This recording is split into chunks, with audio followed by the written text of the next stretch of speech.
Assalamualaikum warahmatullahi wabarakatuh. Innal hamdalillah nahmaduhu wa nastaghfiruhu wa na'udzu billahi min syururi anfusina wa min sayyiati a'malina may yahdihillahu fala mudilla lahu wa may yudlil fala hadiyalah.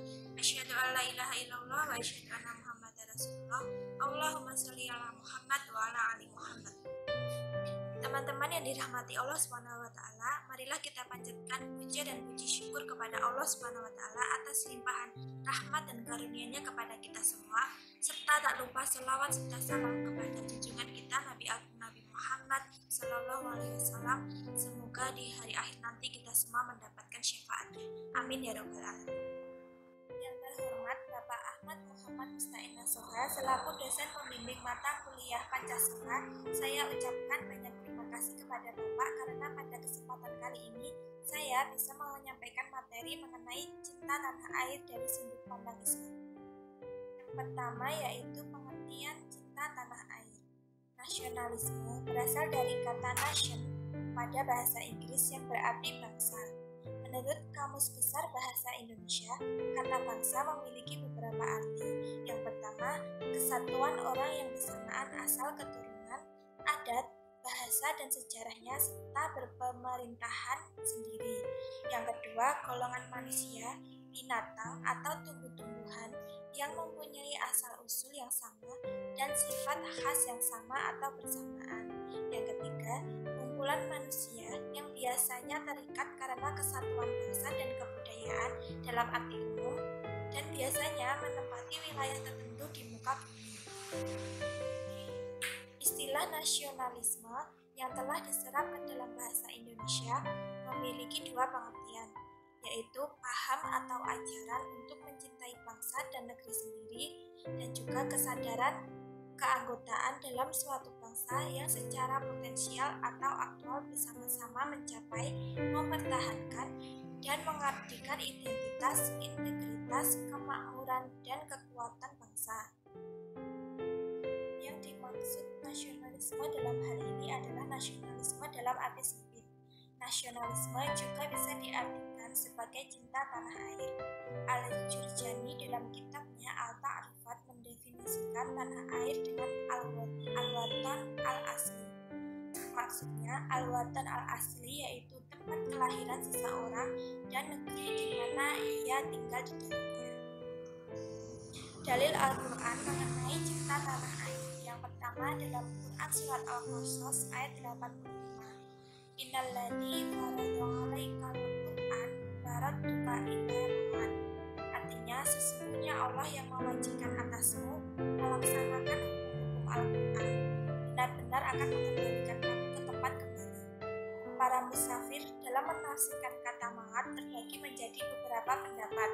Ada yang menafsirkan kata ma'ad dengan Mekah, akhirat, kematian, dan hari kiamat. Namun, menurut Imam Fakhr al-Din al-Razi dalam tafsirnya Mafatih al-Ghaib mengatakan bahwa pendapat yang lebih mendekati yaitu pendapat yang menafsirkan dengan Mekah.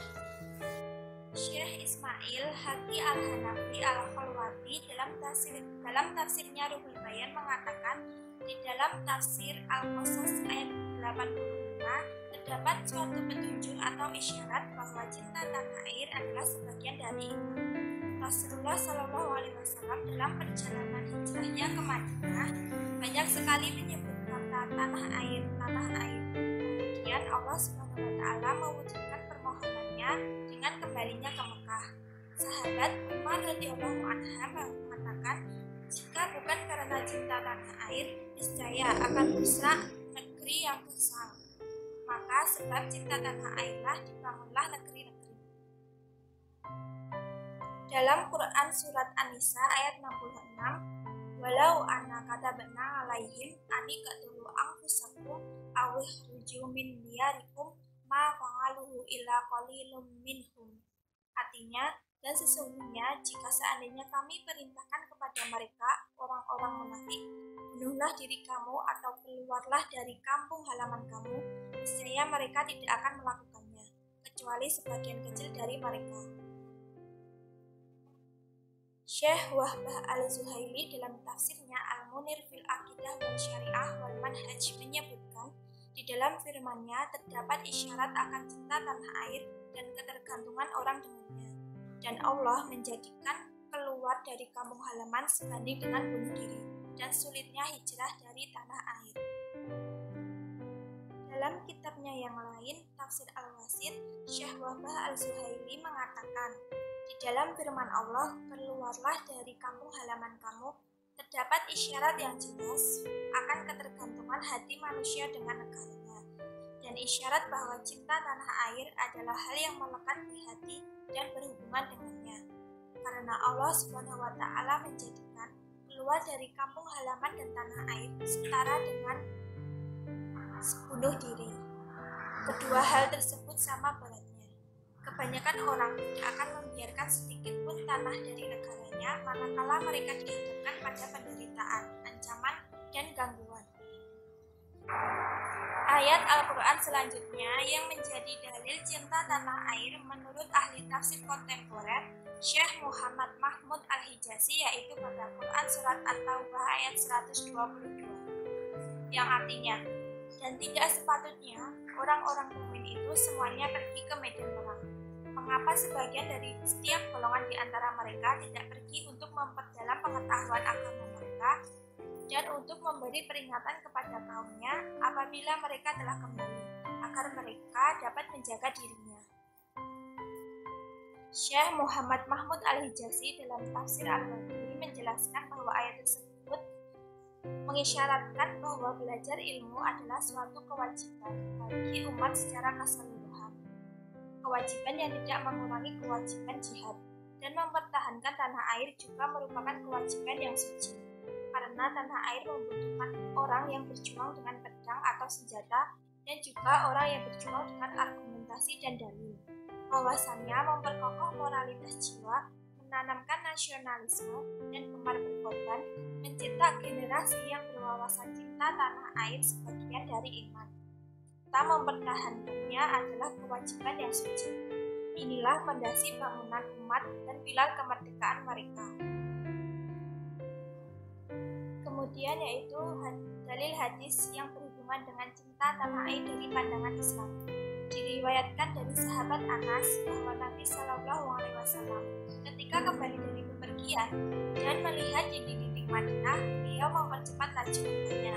Apabila beliau menunggangi unta, maka beliau menggerakkannya untuk mempercepat karena kecintaan beliau kepada Madinah. Hadis riwayat Bukhari, Ibnu Hibban, dan Tirmizi. Al-Hafiz Ibnu Hajar Al-Asqalani dalam kitabnya Fathul Bari Syarh Sahih Bukhari menegaskan bahwa dalam hadis tersebut terdapat dalil petunjuk. Pertama, dalil atas keutamaan kota Madinah. Kedua, dalil disyariatkannya cinta tanah air dan rindu padanya. Sependapat dengan Al-Hafiz Ibnu Hajar, Badr al-Din al-Aini dalam kitabnya Umdatul Qari Syarh Sahih Bukhari menyatakan di dalamnya terdapat dalil atau petunjuk atas keutamaan Madinah dan petunjuk atas disyariatkannya cinta tanah air dan rindu padanya.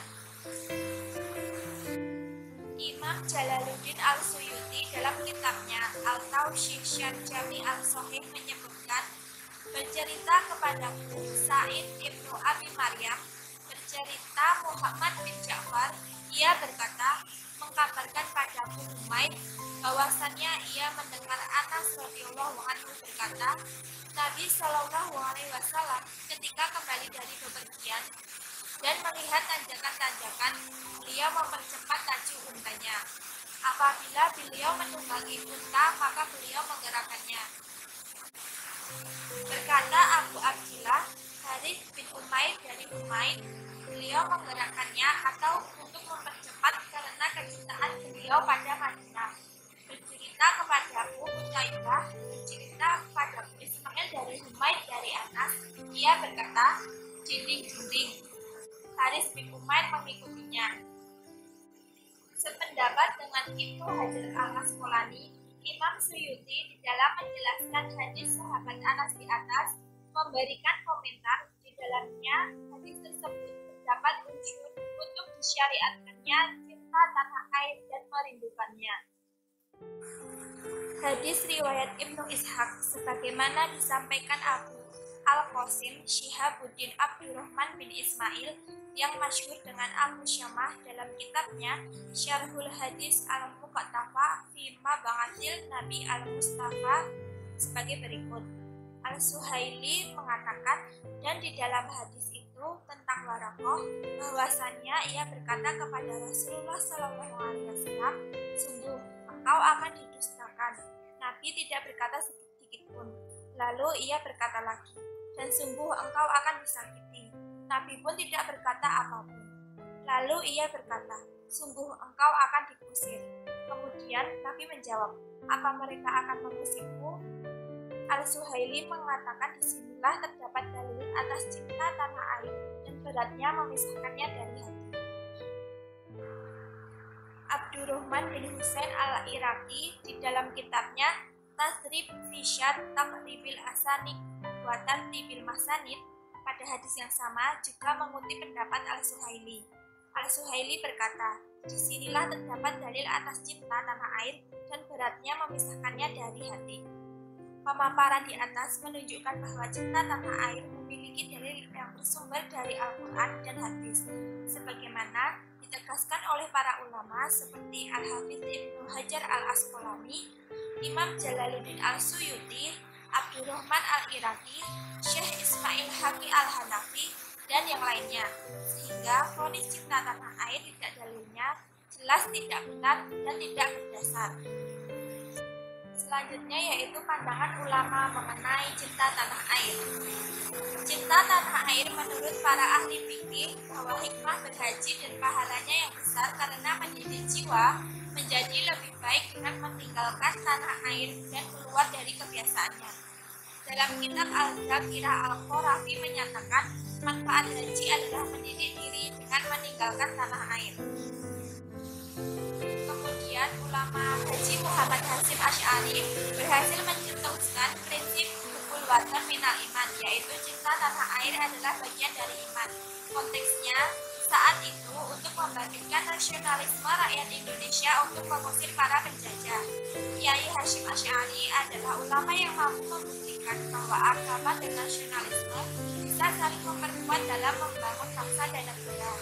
Dua unsur ini tidak dapat dipisahkan satu sama lain.